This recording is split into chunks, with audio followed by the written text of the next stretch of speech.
பால் நல்லா கொதிச்சிருச்சு. இப்போது கொஞ்சம் கொஞ்சமாக நம்ம கரைச்சி வச்ச இந்த கஸ்டர்ட் மிக்ஸை வந்து கொஞ்சம் கொஞ்சமாக ஊற்றி மிக்ஸ் பண்ணிக்கோங்க. மொத்தமாக ஊற்றினீங்கனாக்கா கட்டிடும்.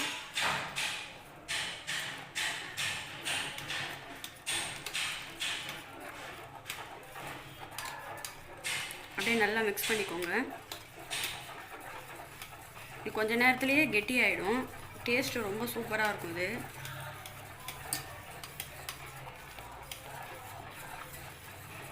அடுப்பு சிம்லேயே வச்சுக்கோங்க.